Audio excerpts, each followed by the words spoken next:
ఇప్పుడు శివుని మహిమగా శివుడి మీద ఒక అద్భుతమైన పద్యం చెబుతున్నాడు, దాన్ని తెలుసుకుందాం. మనం గుళ్ళోకి వెళ్ళినప్పుడు శివుడి దగ్గర ఓ పువ్వు పెడతాం, ఓ ఆకు పెడతాం, లేదు చెంబుడు నీళ్లు పోస్తాం. అవన్నీ మనం చిత్తశుద్ధితో చేస్తే విచిత్రంగా మారిపోతాయి. పువ్వు పువ్వులా ఉండదు, ఆకు ఆకులా ఉండదు, నీళ్లు నీళ్లలా ఉండవు. ఈ 3 పద్యాల్లో మనకి నేర్పినటువంటి ప్రవర్తనని మనం అలవాటు చేసుకుని అప్పుడు గుళ్ళోకి వెళ్ళి శివుడి దగ్గర పువ్వు పెడితే ఆ పువ్వు ఏమవుతుంది?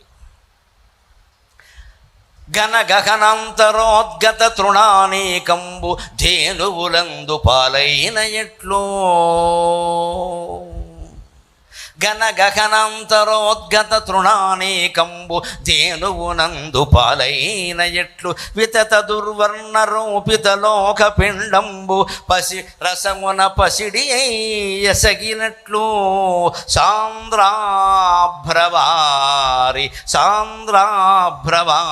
పృషత్కదంబము శుక్తియందు ముక్తామణి అయిన ఎట్లు, సాంద్రాభ్రవారి పృషత్కదంబము శుక్తియందు ముక్తామణి అయిన ఎట్లు, ముక్తామణి అయిన ఎట్లో, భూరి కుల్యాతత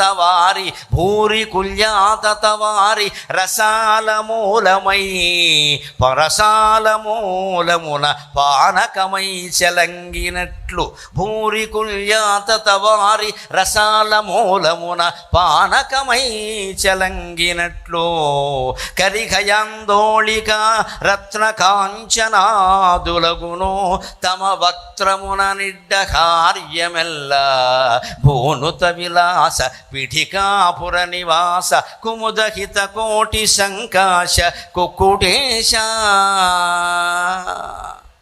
లోకంలో చాలా హీనమైన మామూలు వస్తువు అద్భుతంగా మారిపోవడం మనం గమనిస్తున్నాం. ప్రత్యక్షమైన ఉదాహరణ. ఎప్పుడు భగవంతుడు అర్థం కావాలంటే భగవంతుడు సృష్టించిన ఈ లోకం అర్థం చేసుకోవాలి. లోకం అర్థం కాకుండా లోకేశ్వరుడు అర్థం కాదు. ఒక రాజు పరిపాలన బాగుందా లేదా అంటే దేన్ని బట్టి చెబుతాం మనం? ఆ రాజ్యంలో పూర్వం గూఢచారులు సంచారం చేసేవారు. గూఢచారులు వాళ్ళు అక్కడక్కడ ప్రజలు మాట్లాడుకునే మాటలు వినేవారు. దాన్ని బట్టి ఈ రాజు పరిపాలన బాగుంది బాగులేదు చెప్పేవారు. విదేశీ చరిత్రకారులు కూడా గూఢచారులుగా తిరిగారు, సహజంగా కూడా తిరిగారు. అంచేత అలాగే దేవుడిది కదా ఈ రాజ్యం అంతా, లోకేశ్వరుడు అంటే దేవుడు కదా. అంచేత లోకం ఎలా ఉందో చూస్తే లోకేశ్వరుడు అర్థమవుతాడు. శివుడి దగ్గర మనం పువ్వు పెట్టామండి, ఏం కోరుతున్నాం? మా సంతానం లేదు, మాకు పెళ్ళై 10 ఏళ్ళు అయింది అంటే ఆశ్చర్యం.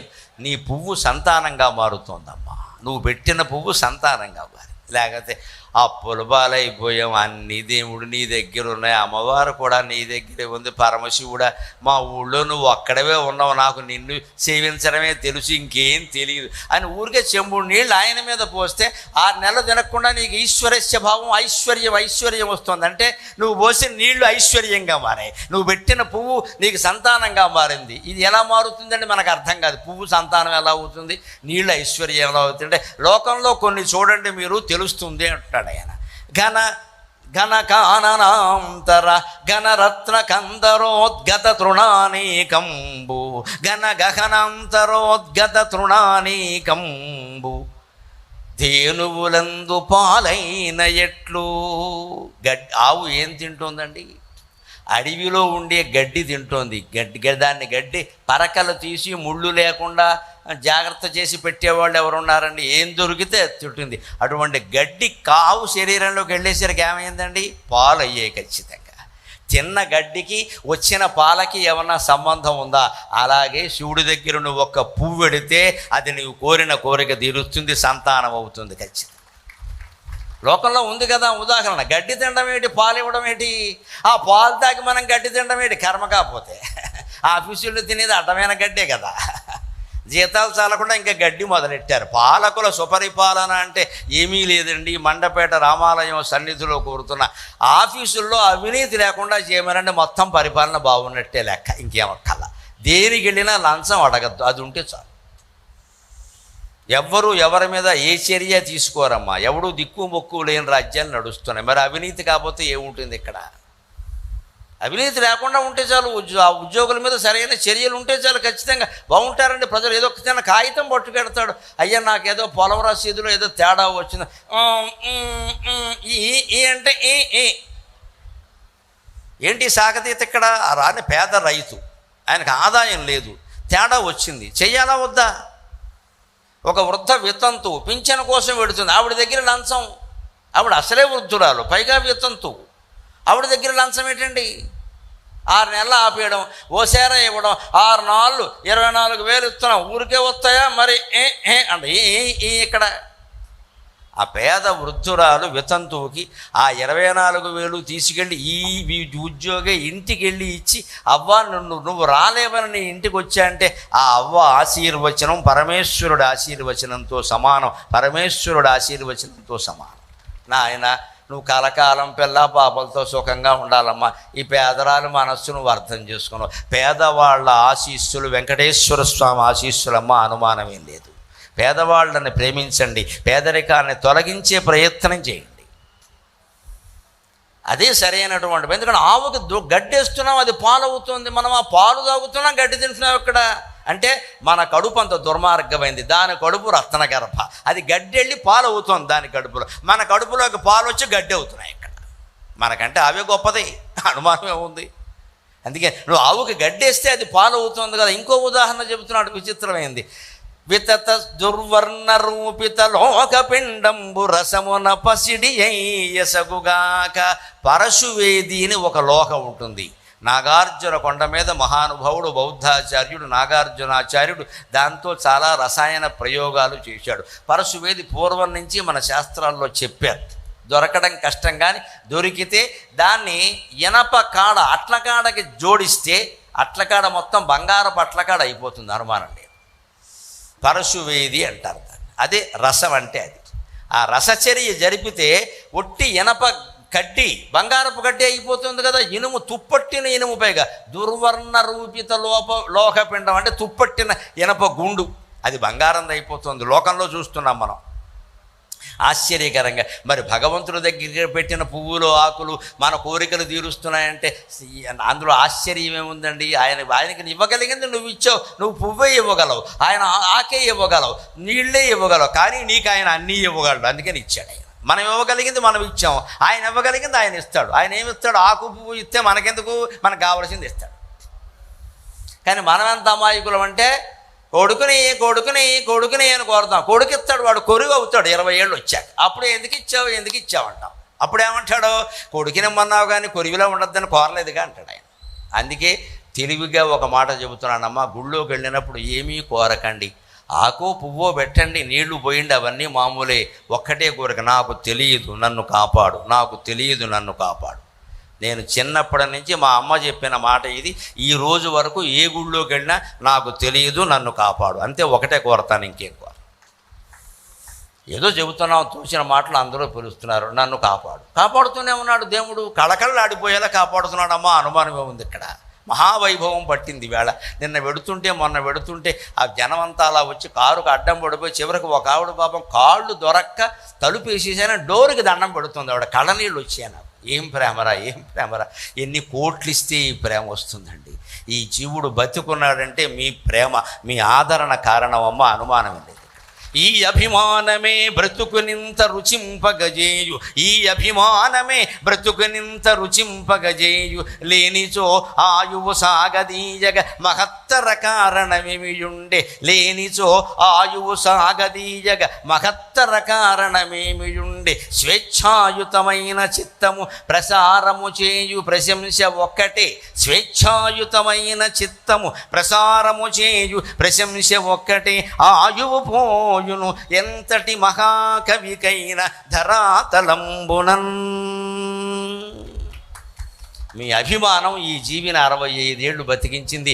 భగవంతుడు ఎంతకాలం నిర్ణయిస్తే అంతకాలం ఇదే ఆరోగ్యంతో షుగరు బీపీ లాంటి వ్యాధులు ఏమీ లేకుండా కళకళలాడిపోతూ రోజు నవమన్మధుల్లాగే ఉంటా, అనుమానం ఏం లేదు. ఇంకా నాకు వ్యాధులు లేవు, ఏ వ్యాధికి నా దగ్గరికి వచ్చే దమ్ము లేదు, నిజం చెప్పాలంటే. నాకుండే ఆహార విహార నియమాలు అటువంటివి. అవి పాటిస్తాం. అన్నిటికంటే గొప్ప నియమమ్మ వేదిక దిగాను అంటే నమశివాయ. ఇంకో మాట నా దగ్గర ఉన్నది, పంచాక్షరి మంత్రం. నన్ను కాపాడుతున్నవి 2 మంత్రాలు, మీకు అవే చెబుతాను నేను. ఒకటి భౌతికంగా 5 అక్షరాలు క్రమశిక్షణ. సమయం అంటే సమయమే, ఇది తింటానంటే ఇది తింటాను, ఎంత మొహమాట పెట్టినా అంతకంటే ఎక్కువ తిన్నాం. అందులో ఏదైనా తగ్గితే అడిగేస్తాను, నాకు ఇది కావాలని. మొహమాటం లేదు ఇక్కడ. 2010 నుంచి రాత్రిపూట భోజనం లేదు, కేవలం 4 అరటిపళ్ళు తిని బతుకుతున్నా 14 ఏళ్ళుగా. అయినా బాగానే ఉంది. ఇప్పుడు ఇంత ప్రసంగం ఇచ్చి కారెక్కాక నేను తినేది 4 అరటిపళ్ళు. ఆ పూజారి గారు అబ్బాయిని అరటిపళ్ళు పెట్టారని అడిగాను నేను. నాకు మీరు మీ బట్టలు పెట్టారు, బంగారం పెట్టారు, నాకు అనవసరం, 4 అరటిపళ్ళు పెట్టారు, నేను తినేది అదే రాత్రి చాలు. అంటే ఆ నియమమే క్రమశిక్షణ.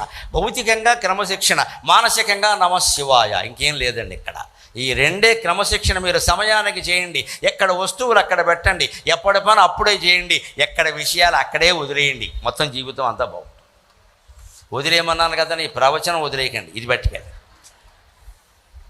ఇది చెప్పుకుని మనం సెలవు తీసుకుందాం. విచిత్రమైనటువంటి మాటలు ఎన్నైనా చెప్పుకోవచ్చు, కానీ సమయాన్ని బట్టి విన్నవి ఆచరించడమే చాలా ప్రధానం. అందుకని ఇది అలా మారింది కదా, ఇనపగుండు లోహఖండం అయింది కదయ్యా, అనుమానం ఏముంది అందులో? అలా ఏదైనా మారుతుంది, నువ్వు అనుకోవాలి కానీ ఇక్కడ. అందుకని అనేక రకాలు ఎలా మారుతున్నాయో చూడ.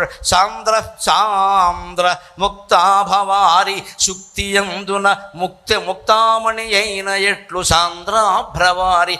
ఆకాశం నుంచి కురిచే వర్షం మామూలుగా అయితే వర్షమే, కానీ ముత్యపు చెప్పలో పడితే ముత్యాల బిందువైంది, స్వాతి ముత్యమైంది. ఇది ఒట్టి వాన చినుకు ముత్యపు బిందువుగా మారుతుంది. అనుమానం ఏదైనా ఉందా?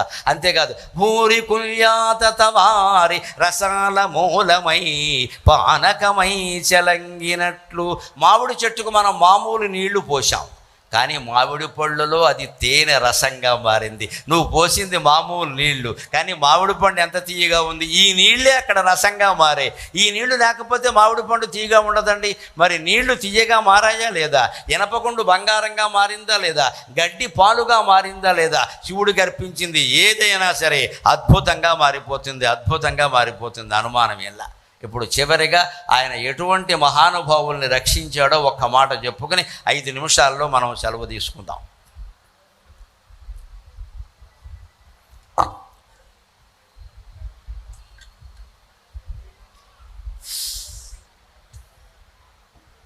దశశతాబ్దముల్ నిన్ను దవిలి పూజించిన మెచ్చి చక్రికి చక్రమిచ్చినావు.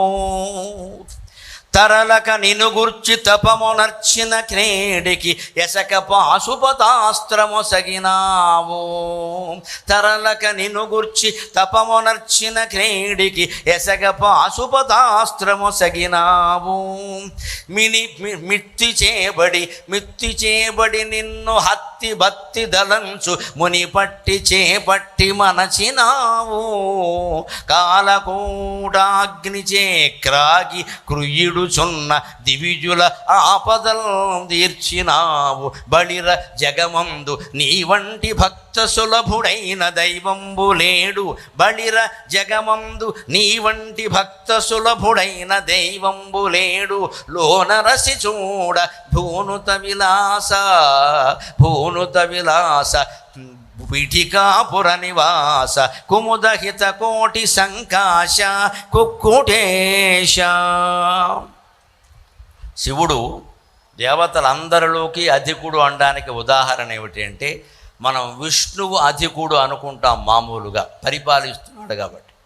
ఆ విష్ణుమూర్తికి రాక్షస సంహారానికి అవసరమైన చక్రాన్ని ఇచ్చింది మన పిఠాపురం కుక్కుటేశ్వర స్వామి. ఆ శివుడే చక్రాన్ని ఇచ్చాడు. ఇది పురాణ ప్రసిద్ధమైన విషయం. అది కూడా ఎందుకు ఇచ్చాడో తెలుసా? విష్ణుమూర్తి 10 శతాబ్దాలు అంటే 1000 ఏళ్ళు 1000 ఏళ్ళు తపస్సు చేశాడు. లోకాన్ని పాలించాలంటే శివశక్తి నాకు కావాలి, తపస్సు చేయకుండా శక్తి రాదు అని తపస్సు చేసి ఆయన రోజు ఏం చేసేవాడంటే సరోవర తీరంలో ఉండి 100 తామర పువ్వులతో శివలింగానికి అర్చన చేసేవాడు. 100 తామర పువ్వులు. ఇలా 1000 ఏళ్ళు చేశాక శివుడు ఒకసారి పరీక్ష కోసం అందులో 2 తామర పువ్వులు లేకుండా చేశాడు. 98 ఉన్నాయి, 98. 2 తామర పువ్వులు లేవు. ఆ వేళ పుయ్యలేదో పూసి వాడిపోయే 98 ఉన్నాయి. వెంటనే విష్ణువు సైతం కంగారు పడి ఒక నియమం పెట్టుకుంటే మనం అంతే కదా, మరి నియమం పెట్టుకోకపోతే వేరు, నియమం పెట్టుకుంటే కంగారు పడతాం. ఆయన కూడా కంగారు పడ్డాడు. ఇవాళ 98 ఉన్నాయి, ఇవాళ 98 ఉన్నాయి, శివుడు దయ చూడలేదు, ఏమిటిది 2 అని ఆలోచించాక ఆయనకి ఏమనిపించిందంటే, ఛా ఆలోచించడం ఏంటి దీనికి? నన్ను అందరూ కమలాక్షుడు కమలాక్షుడు అంటున్నారు, నా కళ్ళు తామర పువ్వులే కదా అని ఏమీ ఆలోచించకుండా తన దగ్గరున్న ఆయుధంతో తన 2 కళ్ళు పొడుచుకుని పరమశివుడికి అర్పించాడమ్మా. ఈ 2 పద్మాలుగా భావించి వెంటనే శివుడు వైకుంఠద్రుహిణాది దేవతల గొల్వన్ వామసీమావరోధాకారుండై నాగచర్మవసనుండై చంద్రరేఖాధరుండై కాకోదర భూషణుండై వలక్షాణంగ భస్మాంగుడై లోకవ్యాపిత పాండుధీధికరాళుండై వృషారూఢుడై. ఆయనకి దర్శనమిచ్చే మహావిష్ణు త్యాగేనైకే అమృతత్వమానసు, నా కోసం 2 కళ్ళు సమర్పించావు, నువ్వు నాకంటే అధికుడు అవుతావు ఖచ్చితంగా, ఇదిగో సుదర్శన చక్రం ఇస్తున్నా, దీంతో లోకాన్ని పరిపాలించు, రాక్షస సంహారం చేయమన్నాడు. అందుకని చెబుతున్నాడు, 10 శతాబ్దములు దవిలి నిన్ పూజించు పూజింప మెచ్చి చక్రికి చక్రమిచ్చినావు, తరలక నిను గుర్చి తపమునర్చిన క్రీడికి ఎసక పాశుపతాస్త్రము సగినావు. అర్జునుడు మన బెదవాడ దగ్గర ఉండే ఇంద్రకీలాద్రి పర్వతం మీద తపస్సు చేశాడమ్మా, ఎక్కడో కాదు. అర్జునుడు తపస్సు చేసిన పర్వతానికి ఈవేళ మనం రాజధాని నగరం దగ్గరలోనే కట్టుకోబోతున్నాం, అమరావతి రాజధాని. అందుకని ఆ అర్జునుడికి నువ్వు పాశుపతాస్త్రం ఇచ్చావు, శత్రువుల్ని గెలిచేలా చేసావు. ఆ పాశుపతాస్త్రం కారణంగానే సైంధవుడి శిరస్సు తెగనరికినప్పుడు అది కింద పడ్డానికి వీలు లేదు ఉంటే కొట్టుకుంటూ కొట్టుకుంటూ కొట్టుకుంటూ వెళ్ళి ఎక్కడో శమంత పంచక క్షేత్రానికి ఆవల బారేశాడు. అటువంటి శక్తి పాశుపతానికి ఉంటుంది, మామూలు బాణాలకు ఉండదు. అటువంటి పాశుపతాన్ని ఇచ్చావు. అలాగే మిగిలిన 2 నిన్న చెప్పుకున్నాం మనం. ముని పట్టి చేపట్టి మనచినావు, మృత్యువుకు భయపడి నిన్ను శరణొందిన మార్కండేయుడికి దీర్ఘాయువిచ్చావు. కాలకూటగ్నిచే క్రాగి కుయ్యుడుచున్న దివిజుల ఆపదలు తీర్చినావు. కాలకోట విషాన్ని భరించలేక దేవతలు రాక్షసులు అందరూ అదిరిపోతూ ఉంటే ఆందోళన చెందుతూ ఉంటే ఆ విషాన్ని త్యాగభావంతో శివుడే సేవించి అందరినీ కాపాడాడు. ఈ రకంగా ఉన్నావు కాబట్టి బళిర జగమందు నీ వంటి భక్త సులభుడైన దైవంబు లేడు లో నరసి చూడా. శంకరుడి వంటి దైవం లేడండి. ఒక తెలుగు పద్యం ఉంటుంది, వంకాయ వంటి కోరయు లంకాపురి వైరి వంటి రాజును గలడే, శంకరుని వంటి దైవము పంకజముఖి సీత వంటి భార్యయు గలదే. రాముడు లాంటి రాజు లేట, సీత లాంటి భార్య లేదుట. పనిలో పని ఇంకో మాట చెప్పాడు, శంకరుని వంటి దైవం లేట. సీతారాముల సన్నిధిలో ఉన్నాం, శంకరుడి గురించి మాట్లాడుకున్నాం. మన తెలుగువాడు కాబట్టి వంకాయ లాంటి కూర కూడా లేదన్నాడు. చాలామంది పెద్దవాళ్ళు ఆడవాళ్ళు వాడే సామెత, వరన్నానికి వంకాయ కూరకి విసుగు లేదుట. చాలామంది పెద్దవాళ్ళు ఆడవాళ్ళు వాడతారు. మళ్ళీ వంకాయ కూర వండితే మా ఇంట్లో ఏమంటారంటే, వరన్నానికి వంకాయ కూరకి విసుగు లేదురా, తినడమే అంటారు. అందుకని వంకాయ లాంటి కూర లేదు, రాముడు లాంటి రాజు లేడు, సీత లాంటి భార్య లేదు, శంకరుడు లాంటి దైవం లేదు. ఆ శంకరుడు మనల్ని, మన ప్రభుత్వాన్ని చిరాజుర ఆరోగ్య భోగభాగ్య అష్టైశ్వర్యాభివృద్ధినిచ్చి కాపాడతాడనే విశ్వాసంతో మీ అందరి దగ్గర సెలవు తీసుకుంటున్నాం.